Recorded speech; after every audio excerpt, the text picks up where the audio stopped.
Citizen Kane is known by most critics and filmmakers as the greatest movie of all time. Orson Welles co-wrote, produced, directed, and starred in the film at just 25 years old. The film became famous for its use of deep space composition and deep focus photography. Barson and Monahan defined deep space composition as a total visual composition that places significant information or subjects on all three planes of frame and thus creates an illusion of depth. Barson and Monahan defined deep focus photography as using the short focal length lens to keep all three planes in sharp focus.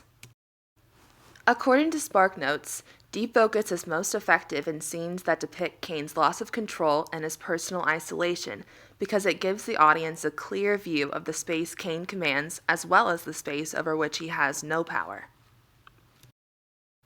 Let's take a look at some examples of this in Citizen Kane. In this scene, Miss Kane is about to sign her son away to Mr. Thatcher. Notice how Miss Kane is closest to the camera, and she is the one with the most power, making all the decisions. Charles, who is playing out in the snow, is the one with the least power, in the background. He is shown here through the window, as if he is trapped in it. Mr. Kane is to the left of the window, in the midground, in opposition to Miss Kane and Miss Thatcher, who are to the right and in the foreground. They are on opposing sides, with Charles trapped in the middle, helpless. Notice how they are all in focus. That is deep focus cinematography. Now let's watch the scene with sound.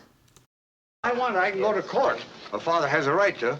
A boarder that beats his bill and leaves worthless stock behind. That property is just as much my property as anybody's, now that it's valuable. And if Fred Graves had any idea all this was going to happen, he'd have made out those certificates in both our names. However, they were made out in Mrs. Kane's name. He owed the money for the board to the both of us. The bank's decision on all matters concerning... I don't hold with signing my boy away to any bank as guardian. I want you to stop all this nonsense, The bank's Jim. decision on all matters concerning his education, his places of residence, and similar subjects is to be The final. idea of a bank being the I guardian. want you to stop all this nonsense, Jim. We will assume full management of the Colorado load, of which I repeat, Mrs. Kane, you are the sole owner.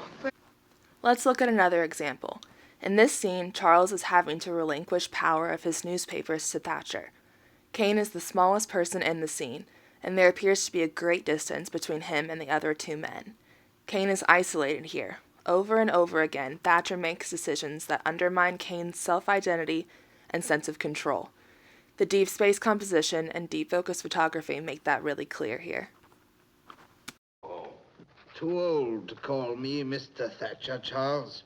You're too old to be called anything else. You were always too old. In consideration thereof, Thatcher and Company agrees to pay to Charles Foster Kane as long as My he lives. allowance. The You will sum of... continue to maintain over your newspapers a large measure of control. Measure of control? Greg Tolan was a cinematographer for Citizen Kane. When Tolan began working on the film, he had just won an Oscar for Wuthering Heights and served as a cinematographer for The Grapes of Wrath.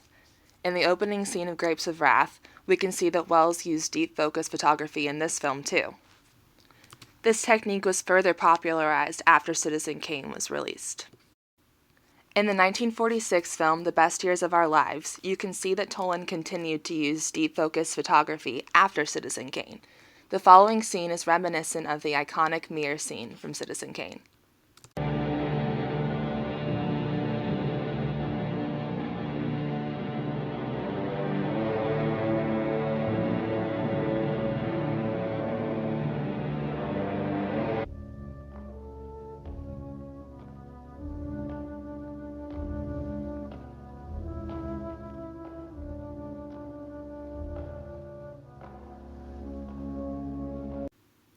When speaking of Welles, Tolan recalls that he instinctively grasped a point which many other far more experienced directors and producers never comprehend, that the scenes and sequences should flow together so smoothly that the audience would not be conscious of the mechanics of picture making.